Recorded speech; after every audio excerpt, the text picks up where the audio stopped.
What's up? How are we doing? Back in action, and I am with Wendy Thompson, CEO of Socialites, and also 2019 Australasian Social Media Marketer of the Year. How are you, my friend? I'm really well. Thank you. You're winning. Winning, yeah. 2020. There's something cool about 2020, don't you think? I would definitely agree. Yeah, it's just a nice balance to it. So I'm really looking forward to an epic year, actually. Really positive. Let's cut straight into it. Mm-hmm. You are the 2019 Australasian Social Media Marketer of the Year. It's pretty cool. Did you have an epic acceptance speech? You just come in and flex on them? You're like, take that Facebook, take that Instagram, I just smashed it. I wish I could say I did, but I was actually, I don't know, I think I was quite nervous and I can't remember exactly what I said. You know, it's one of those ones where... I get it. I don't. I've never won that award.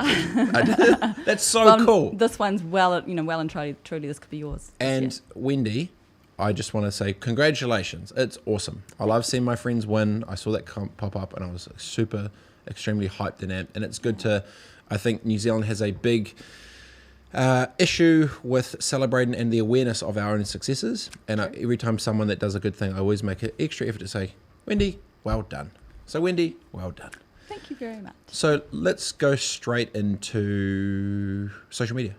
Yes. Marketing, macro trends, you were just talking about it before. Yeah. Go. What is bubbling on the biggest brain, the most winning current brain in New Zealand social media marketing? Because obviously there's a lot of crossover with not only what we're doing, but there's always a game that's been had, but there's always the thinking behind the thinking, the game behind the game, and there's always a lot more strategy when it comes to the business side of especially social media. So, your insights and stuff are obviously pretty important. So what's bubbling in your world right now in terms of macro? Oh, it's absolutely fascinating. I've been doing marketing for 20 odd years now and social media specifically for 10. And what I find, and like why I love the whole thing really, is originally, people kind of got into social media and one of the biggest benefits was you could connect with someone all around the globe, which I think encourages diversity of thought, diversity of like meeting different kind of cool people and sort of connecting with people who you wouldn't normally connect with. And a variety of inspiration that you wouldn't usually see. Yeah, and you're just kind of exposed to the world instead of just exposed to, the people that you work with and the people that are on TV. And that's the cool thing about social originally. But what we're seeing now is a real trend towards what they're calling like a hyperlocal strategy. What does that? What does hyperlocal mean? Hyperlocal, which is actually a real mouthful when you try and say it. And I'm glad I'm not drinking whiskey like you because it wouldn't even come out right at all. But I offered. You did offer. Thank you very much. But I'm a teetotaler at the moment, so it's not going to work. We have to get a alcohol-free whiskey, and I'll be all up for it. Done. I'll get Heineken to throw some 0.0s. That would be amazing. Anyway, back to hyperlocal. Hyperlocal is when you're creating communities around specific geographical regions. Like, for example, if you've got a chain of shops, you're kind of creating little local communities around those shops or around a town. Like we sort of see, you might have a little Facebook community that you're on for your suburb or for your street. Yep. Those sort of things. And those are becoming more and more popular. Like a shareable message board, but in real time for something that's really close to them geographically. Yeah, really geographic. There's always been ones in kind of interest groups. Groups are big as well. The Takapuna squash enthusiast group. There's the badminton people that like mice and only drinking on Sundays group. Yep. Like it's Martha, it's specific. classic. Yep. Yeah, good old Martha. Classic Martha. She needed a group. Yeah. And what's happening is from where we used to see a big trend probably 2 years ago in kind of interest groups. So, you know, for example, the whole, like we were talking a little bit before about like biohacking or not drinking or whatever, those kind of interest fringe almost groups, which are now becoming mainstream, which is awesome. That's a great way to sort of start. We're actually seeing this completely, kind of almost out of the blue one of the hyperlocal, which is like local people in your area that you see in real life turning into an online community. Super interesting. It's one thing I'm saying. It's quite cool. And how, from a, I guess we're talking about Facebook groups, whatever, how, from a platform side, what's the value in that for them? More engagement in a closer off thing, more plug into events for like, what would the value be from a platform side to try and drive, you know, hyperlocal engagement on platforms? I think there's probably a couple of things. One is the general push or the pressure of the world on privacy and security. Okay. So it really plays nicely into that. So you're really, you know, people do want and care a lot more than they used to about privacy and security. It's not quite as Wild West as it was 10 years ago when I was playing around. Yeah. The stuff we used to do was actually like not okay. If there was like a data jail, I would be like in there of what we used to do. It's just not okay. And now, you know, privacy. GDPR, It's just, think for a good reason. It was a Wild West. It was a Wild West, and that's all I can say. Yeah. But yeah, luckily they don't do crimes in the old days. But it's now become really important, and I think people are respecting that more. The big players are respecting that more, and even like probably one of the only very good things that came out of the Christchurch attacks is like it's been taken really seriously. Yes, it's not there yet. There's a lot of work to do, but the conversation's been had, and I think people are being smarter about what they share and how they share and who they share with. So it's really nice to see as well. It's growing up. We're all growing up. Well, I mean, when you said, oh, you know, I've been in it for 10 years, it's like, it's only existed for 10 years. So you're almost like a day one. Yeah, it's actually... You're like an OG social media. It's quite scary. Like, I actually just was catching up with some friends, and when I was growing up at school, there was no social media, there was hardly any internet, and there's no mobile phones, and now it's like, oh, you're a CEO of a social media agency. It's like, yeah. All those things didn't exist.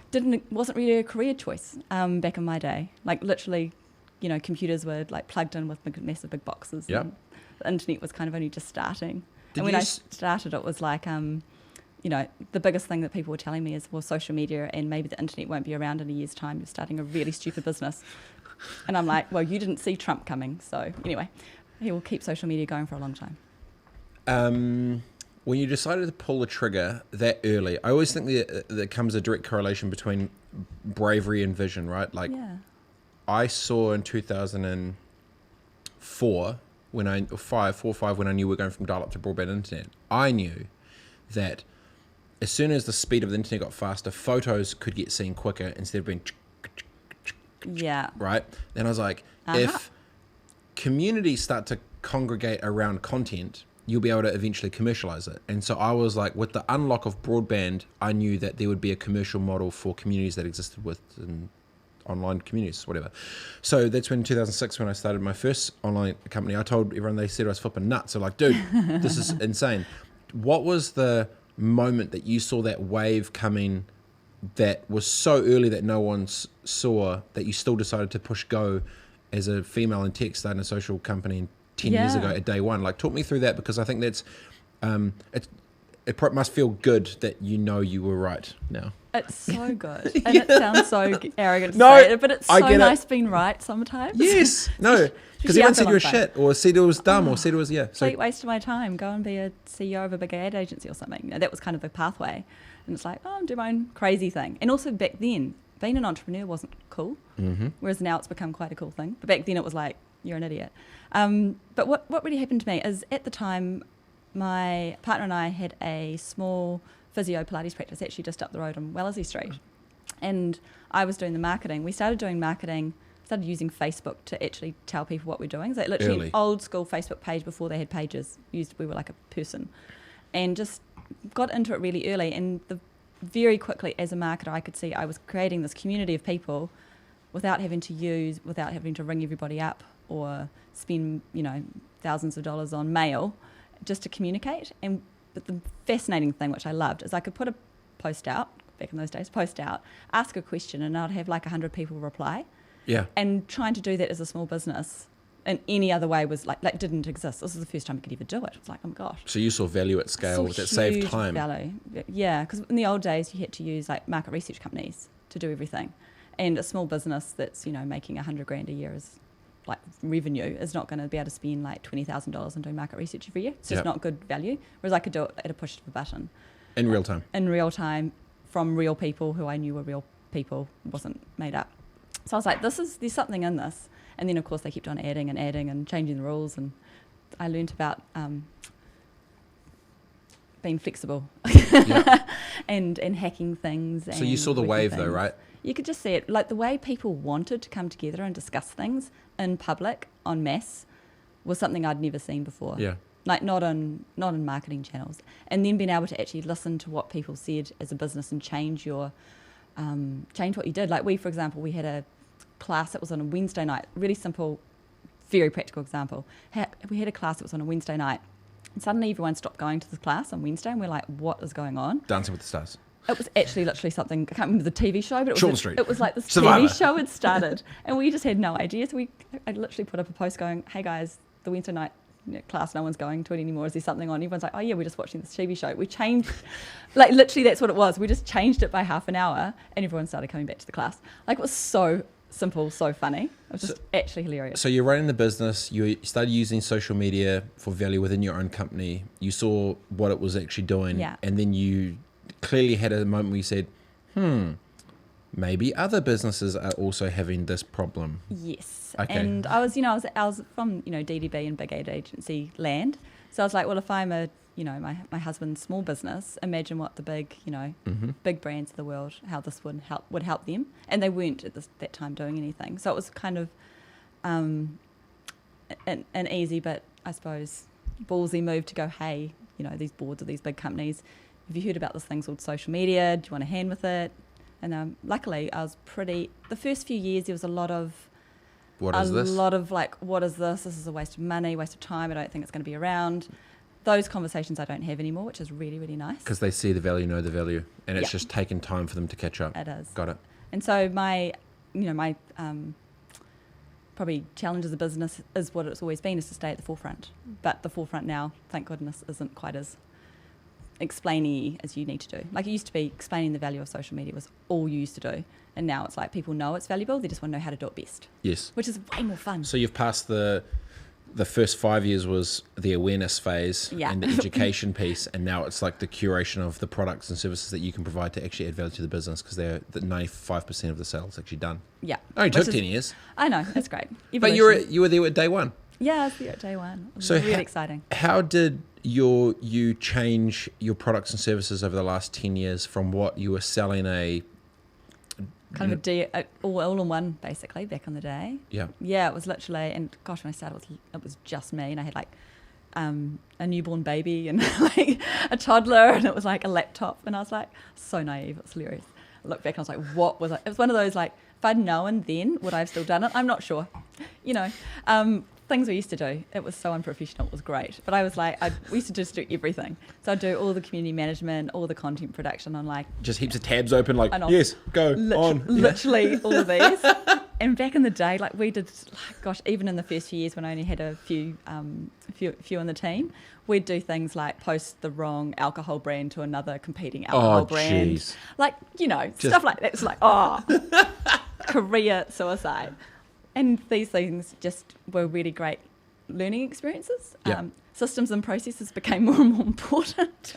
How did you keep navigating the products and services? Because if you look back to early SEO days, the wild west of SEO was, like, let's blind copy text all the main keywords behind the actual page, so all the meta tags, just put them all in, crank them in there, and they can't even be seen, right? Yeah. And then so the same thing kind of happened with web designers when it got a bit wild for a bit. Social had that, but it's always that thing of people try to fight the algorithm, say with social right now, right? Yeah. And it's like, the algorithm's changed, the algorithm.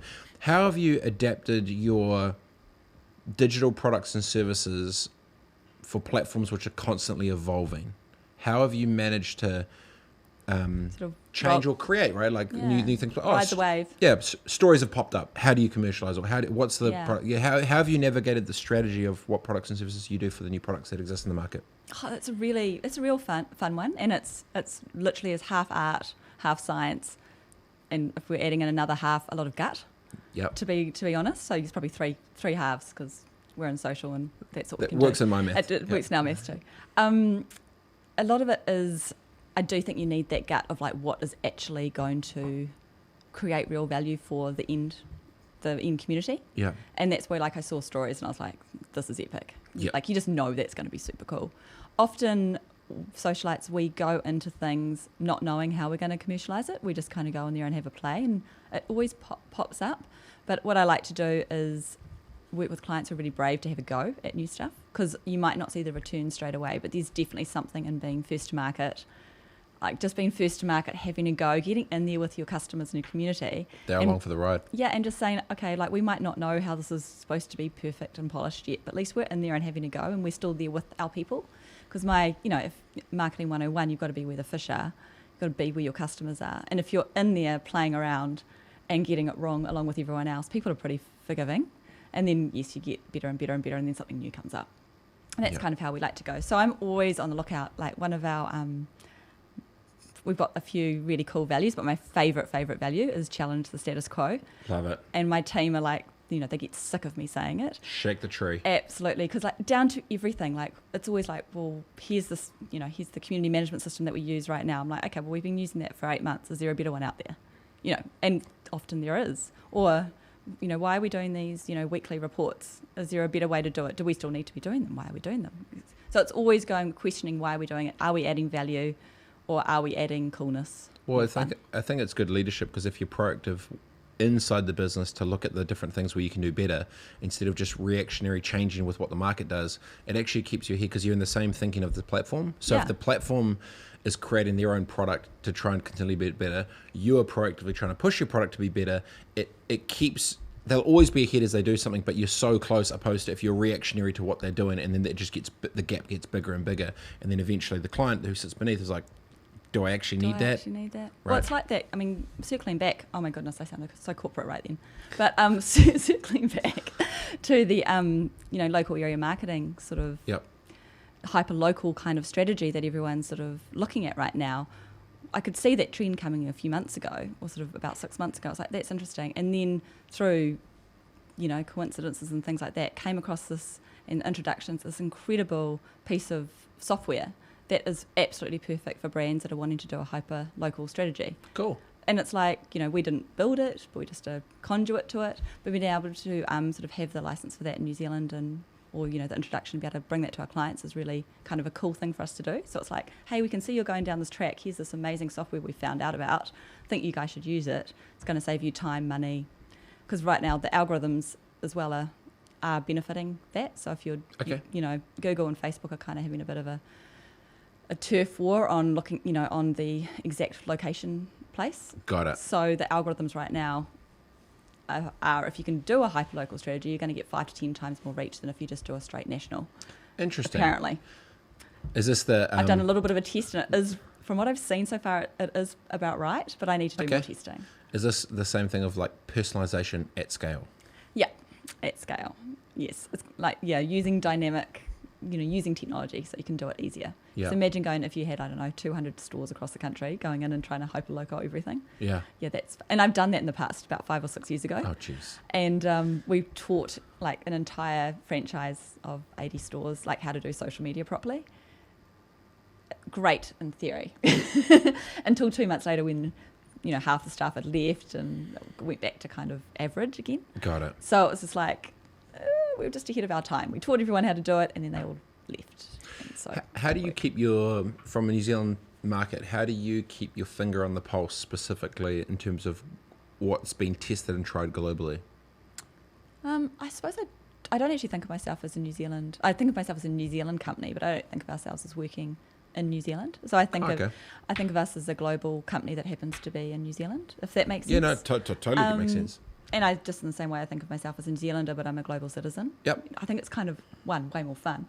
But you know from your travel. But it changes the lens of Changes how you the look at thinking. everything. Yep, Yeah. I totally agree. Yeah, and I mean, luckily for me, I suppose my industry is so global. It's not, New Zealand and local. It's very, very global.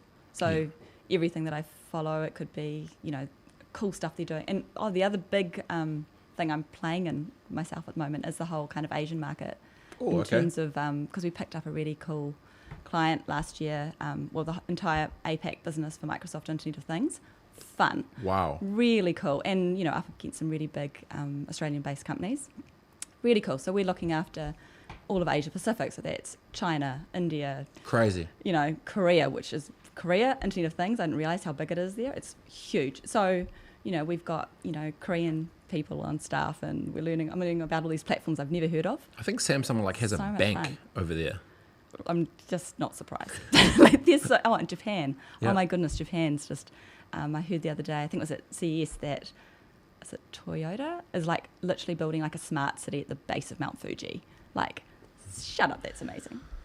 Well, if Akon's building a city in Africa, surely flipping Toyota can build a city in Japan.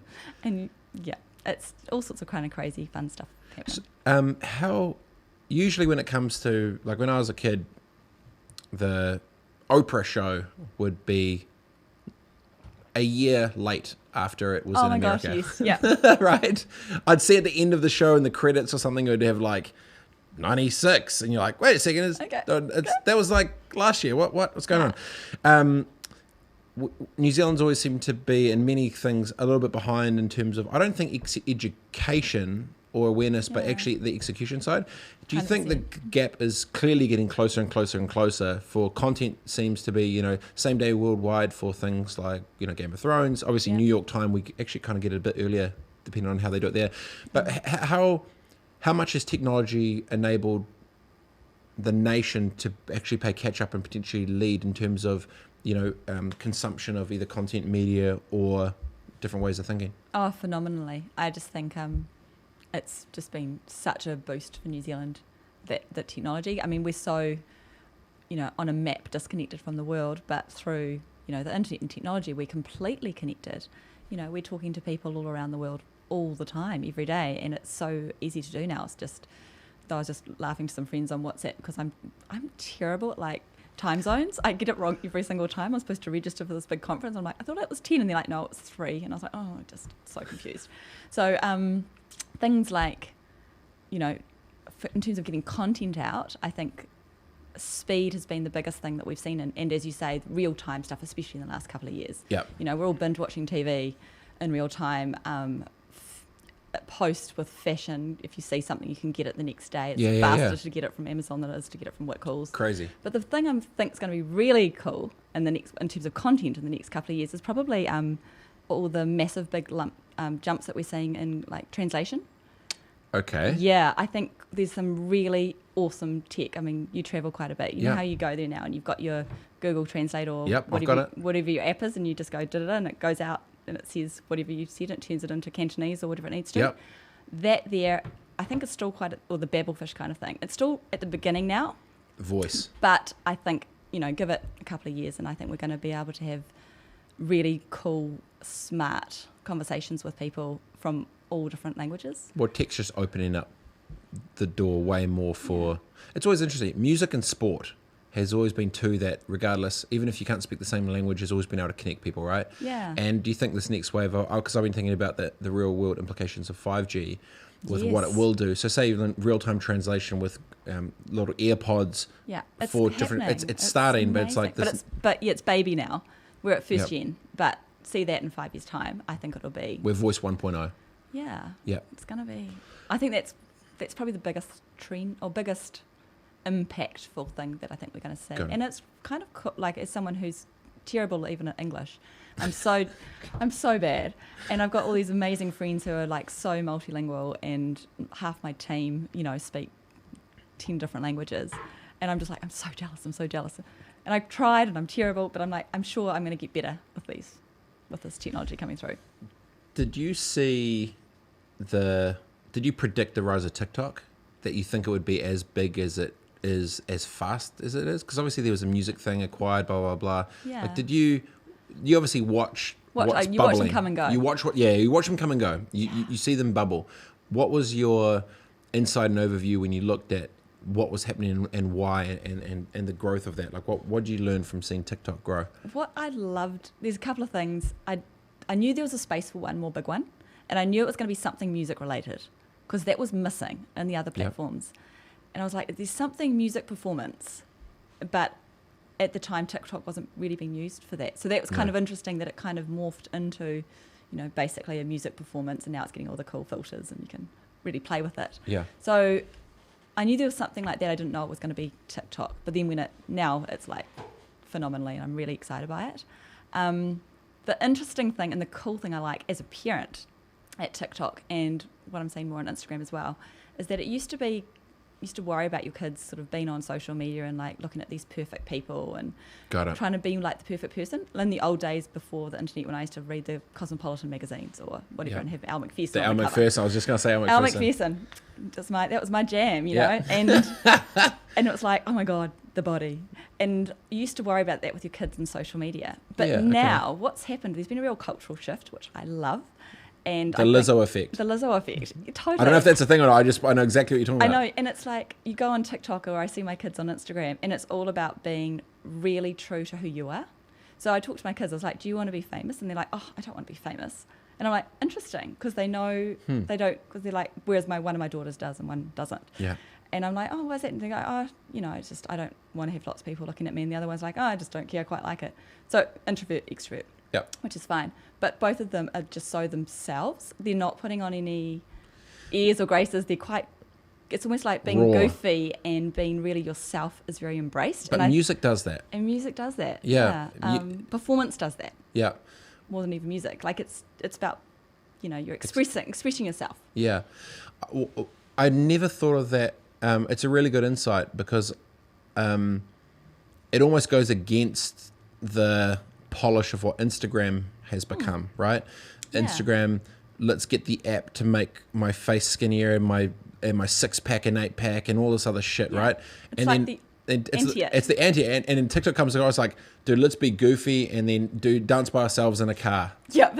Right? Like, oh my God, I will come into my kids sometimes, and they're like, Mum, jump into my TikTok, and I'm like, what am I doing? The challenge. I'm just like, is this another parent challenge? They're like, it's just so embarrassing, but so fun. And I love that they're not embarrassed, because they're like, well, that's what you do. But it's so that's interesting. It's kind of cool. Builds confidence.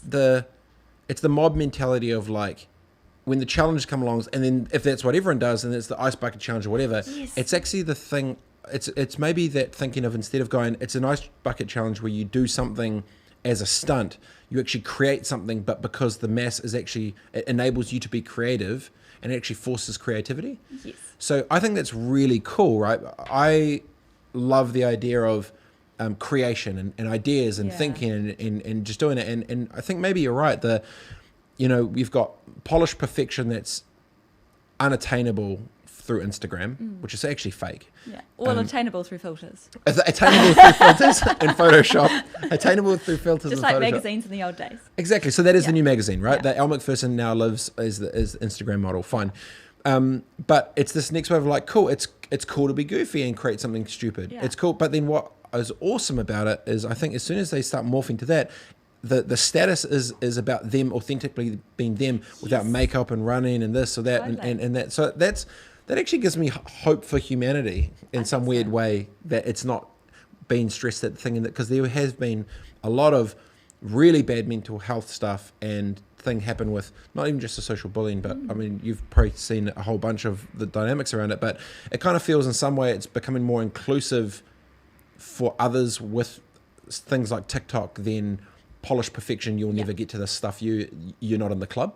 Yeah, it's really like what I love, and I think it's why I just am passionate about social media in general, is I see it because it's a mass market, right? It's billions of people, and I love it because it's, as a study of like humanities, it's very self-correcting. It's a self-correcting kind of like, when you've got millions of people doing something, it's not someone like leading them or telling them what to do. They're just kind of doing it as a mob. And that's like, looking at commemorations of starlings or fish or something. It's like that kind of mob mentality, but when you know it's not really led by any one person, that's quite powerful. Like that's literally humanity growing and evolving, and mob for good. Mob for good, community for good. Finding its way in its middle is interesting, because I've talked about, the idea of Snapchat came out one-to-one closed off messaging, right? Yeah. Fucking dick pics, whatever, great. And then the other way was Facebook came out open for all to share everything with everyone, Exactly. right? They both won. Yep. Both billion-dollar entities, both thing. Both doing okay. But then what came in the middle? Instagram was stories, right? We can have some one-to-one messaging DMs if you want. We can also have some private things. So it's kind of, I think it always goes, it balances back after everyone's gone through the wave of it. It's like, the example I can think of is when I was 16 years old, Burger King in Christchurch first came out with unlimited refills. Oh. And they had a security guard at the refill station making sure that the one person only refilled it for them, because what would happen is a mob of 6 would roll up. This is my hood.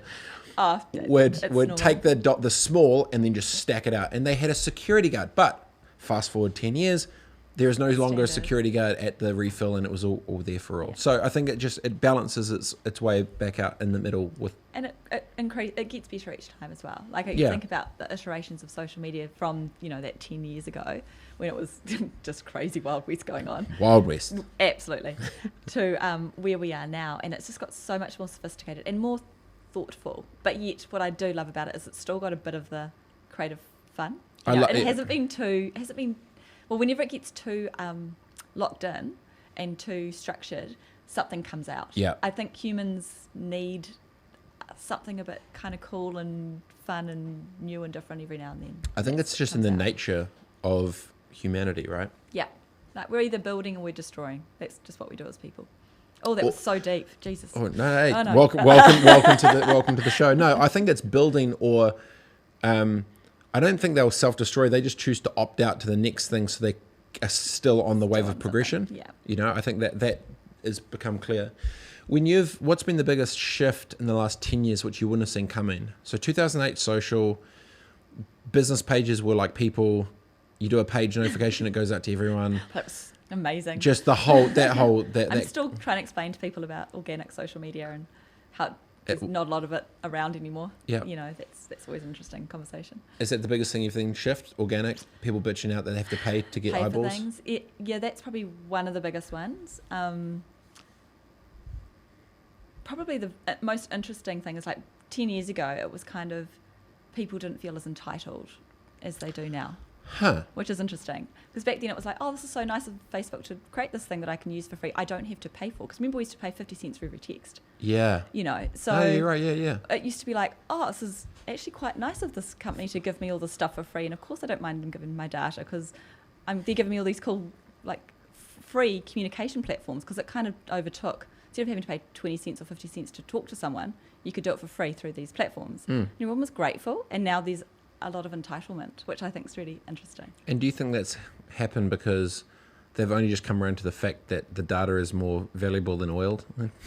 Probably. Because if they didn't, why would they bitch out about it, right? Like, what would the... And there's more choice. I think... Privacy data, realising that is actually important. But I also think you're so used to, and there are so many different ways to connect. Like if Facebook was cut off tomorrow, we've got other platforms. We can still have that instant messaging we've got Google. We've got everything else. So we expect it, and there's a lot of entitlement there, which is interesting because we did not have that. People getting fancy.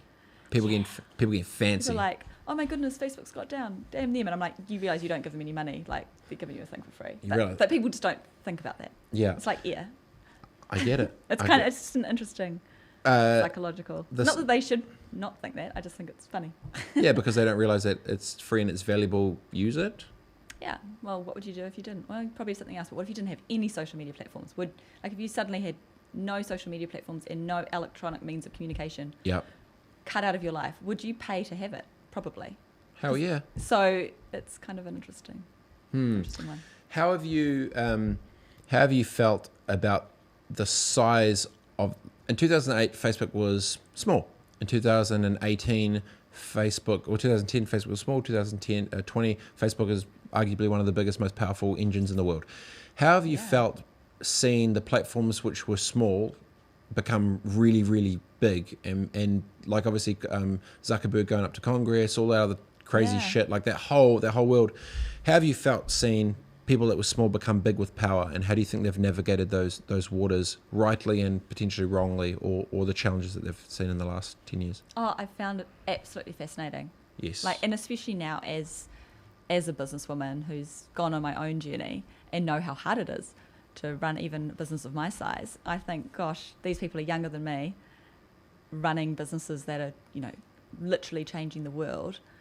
Wow, there's a lot going on there, and I find it absolutely amazing, actually. I find it really inspirational, to be honest. Got ya. Because I think back in the day, there was very much a path, like, you went to school, you went to university, you had the right connections, you could maybe, go up to Congress or whatever. Yep. And now I do think it's anyone's world. Games change. Games change. Do you feel that? So I find it inspiring. Yeah, and inspiring because they're the first wave that have popped globally. Yes. With power that matters, and they didn't do it the normal way. Yes. Got it. Yeah. The underdog. Yeah, it's your Greta's. It's your... The unknown. Yeah. Yeah, it's the fact that someone who's literally out of nowhere through technology, through their voice, can literally change the world. And Time Person of the Year. Yep. Exactly. It's just phenomenal. How do you... Scary, but it's amazing. Yeah. Scary in a good way. Yeah. What gets you most fearful about where social media will go in the next 10 years? So 10 years ago, it was, we're just starting out, this is Wild West, everyone's going to data jail. 2020 is like, okay, it's here now, and we've got some data issues which are getting addressed, and we now can communicate globally with billions of people. Where do you think this wave is then going to head if we're then 10 years from now looking back in with where it sits? Oh gosh, I'm excited to find out. I think there's a few things which will be interesting to be careful of, because there is that whole digital detox. I think is really important. So Offline being the new offline. Yep. Yeah, people becoming. I do think it's really important people don't get too dependent on a addictive thing like social media. Ironically, I don't think of it. It's not really social media people are addicted to. They're addicted to that, having to have constant connection to people all the time and not spending enough time by themselves. So I think that's really something we're going to have to watch as a global global world. The balance off between... The balance of... I think we've gone past the doing things for likes stage. Yes. I think that's gone through, and I know everyone was really, really worried about that. I think we've gone past, I'm going to do that just to get a like. Living for likes. I'm not worried about the world in that space. I think privacy, and probably the biggest actual real thing we're going to have to be very, very aware of is like some completely bad dark hat hackers coming in and like hacking into something like Facebook and doing something really bad. I don't know how bad it could be. I'm sure it could be horrendous. But that's actually probably the worst thing that could happen. Like almost like a global tech war would be interesting. Like a data war. Yeah. I don't even know what that looks like. I just feel that's my gut saying that's a risk. Someone said a while ago, there'll be one day in your life where your EFTPOS card won't work and you can't get online. Yeah. That day will come, and then what will happen? Yeah, or like in the Handmaid's Tale, where they suddenly, like, any woman that had a bank account, she couldn't get her funds anymore. All the men did. I don't think that quite exact thing would happen. But what if they just went, oh, sorry, everyone, imagine if everything's in Bitcoin and stuff like that, and then, oh, we're just going to say, sorry, America, but no one can access their bank accounts today until you pay us X amount of money. Like, kind of like digital piracy could actually... It could be a thing. Could be a thing. Well, they do... Probably is happening and we don't even... Yeah, well, they throw things out. But digital hostage taking. Yeah, digital hostage, I think will be more... Yeah, hostage taking, pirating. I think that's going to be the next... Digital wars. Digital and data wars. Yeah. And I'm hearing all sorts of reading weird things about, stuff happening in Eastern Europe around this sort of area. Like, it's fascinating. What's popping in Eastern Europe with data and... Just the whole thing with Russia apparently taking... sort of like basically kind of cutting off internet to certain countries and all sorts of crazy stuff. Yeah, it's all in like Monocle, so I'm sure it's true, but it's all sorts of random things. Power in the data. Yeah. It is fair that data now is more valuable than oil, so interesting. And Israel's doing some really interesting thing in the tech data space. I mean, they're kind of the experts in security side, huge. Cyber, yep. And they're doing really, really fascinating stuff there. So I'm kind of quite keen to go over there and have a look at what they're doing. Before we head off, I wanted to talk to you about influencers. Yes. I've got some big thoughts and feelings about this, and I'm keen for yours with how, because that landscape's changed a lot. The big thing from my side, which I've said, because I was in a meeting with an agency and an influencer. The numbers didn't stack up for the engagement of what they were getting for the amount of followers they had. And I kind of was like, I feel that you've bought your followers. And I did some digging. I found that they're done.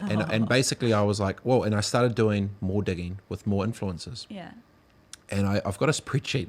I had threatened to release this for so long. And This is called digital pirating. Yeah. I know. I went through and I found out the percentage of New Zealand influencers that had actually bought followers and were leveraging those fake numbers to do commercial deals through fraud.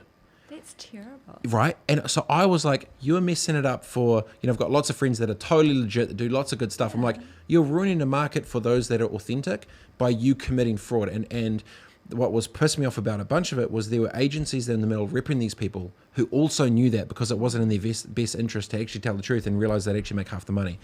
And I kind of I had a flipping little blowout, and I was like, stuff this, 70% of New Zealand influencers, blah, blah. It feels like it's navigated its way back through quite good. How have you felt and seen the world of influencer marketing change and grow, and I guess that whole world, because it's touchy, but at the same time it flipping works if they're legit. And I've got no problem with those that are legit. I'm just like, dude, don't commit fraud, It's a really hard one.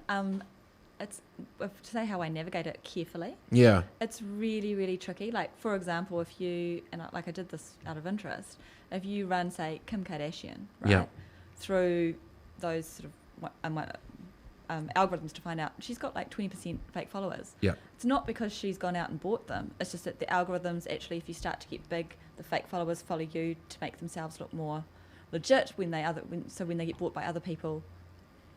Yeah, so they kind of you attract fake followers once you get to a certain stage. So it's not always the influencer's fault in every single situation. So there's things I do agree that does happen. Yep. This sort of stuff happens all the time. So you've got to be just aware of there's more to it than people just buying. But also, yeah, it's a hard one. I think it's really cool that there is an industry of influencers or brand ambassadors. New way marketing. In the old days, all it was sports stars and models. Al McPherson, amazing, and that's kind of all it was. And now it's Zinzanbrook, Al McPherson. Literally, it's what do you need? And now, a lot more people have a chance to kind of be the face or make a living through being a commercial partner of a brand. And if you think about it, what they've managed to do in terms of build a following of thousands or millions of people is something that all these brands are trying to do and finding it really hard. And yet they've managed to do it. So they do have a talent or a skill or something that connects, and that's an amazing talent, which is kind of hard to bottle. Well, the person is now becoming their own platform, and that platform has control. I think what's going to happen, or what I'd be doing if I was an influencer, is making my own products and commercializing myself. I almost think doing partnerships with brands is a great start. Interesting. But really, you are a brand, so why don't you do your own products or collaborations or whatever? That's what I would be doing. I'd never actually thought of it to that point, because I was still in the headspace of brands align, and it's a different way of, I do newspaper, I do radio, I do this, that, and I do this influencer. They are a media channel. Absolutely. The person is a cog in the wheel of my bigger marketing budget, and we will use them to exploit that little piece, leverage that little piece. Fine. Think of it think of it as the influencer. If you are your own brand, amazing. You built something that all these brands and your Cokes of the world and McDonald's are spending millions of dollars trying to do. You've got something special there. So you should maybe think about monetizing that. So if you reverse it around, usually most VC funds and investors would be looking at the founder for the product to fit the market. But if a collective of influencers got together as a collective and said, well, we've got this community that's already we can convert to for our own products, it's a JV equity conversation instead of you get a 10% referral fee for links. Well, the Kardashians are probably a really good example of doing that. They do. They sell out of everything. But at a smaller, not even at a smaller level. I hate people thinking small, as you know. No, I get it. It's we've got to think big. That's So I'm wondering then, why wouldn't, if you've already got a captive audience that you convert the community into customers, why wouldn't investors now be having strategic conversations with influencers? No one has actually ever said that. That's a good idea. I don't know, just in my head. Create a sidearm of a venture fund and do it for influencer direct products with their equity. I would be totally in for helping that if you want someone to get I'll make some calls. Let's do We'll it. bring them around here. We'll just turn the cameras off and we flip fun. and have a yarn. That'd be quite fun. Like, I actually think that would be... Creating products. That would be amazing. Yeah. Well, I think power of product... Cool ones. Ones that fit with your, if you're really into sustainability and stuff, so you create sustainable products. Yeah. Or you do collaborations, brand products. JV with equity. Yeah, because, the hard part, obviously, of, say, if you're creating a product is your distribution and all of that stuff. Yeah. So maybe you don't want to get into that, but maybe you partner with a brand that does that, and then you have like Rihanna and Adidas, I think, did a big collaboration. Yeah. But I think that was a light one. That was just a name. But imagine if they actually collaborated and made something cool. Well, flipping it on its head, right? Yeah. Actually, we do have a couple of examples. I was thinking from New Zealand. In Vivo Wines, they did a JV with Graham Norton.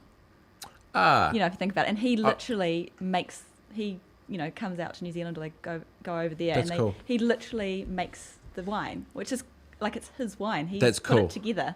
So he's not a winemaker, but he knows his wine. Yeah. So that's literally Graham Norton wine, made by an amazing New Zealand company, all the way over here. And that's a proper JV. Well, they always like, what's the product market fit? It's like, well, I make the product and it fits my market because they're already in. Market validation, tick. Yeah, tick. Done. So actually more of that. Like it's a great Kiwi success story, actually.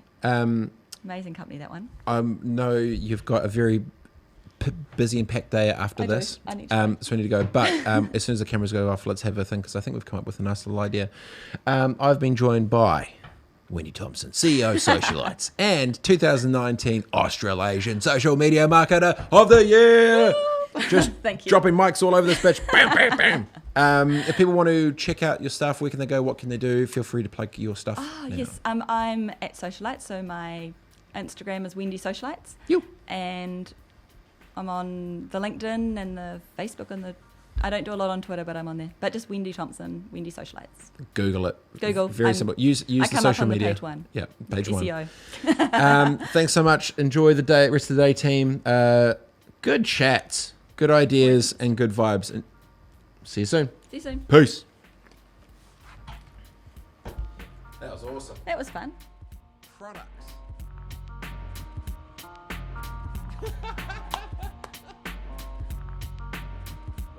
Whiskey. I've actually got a whiskey. I've got a whiskey. I've been thinking.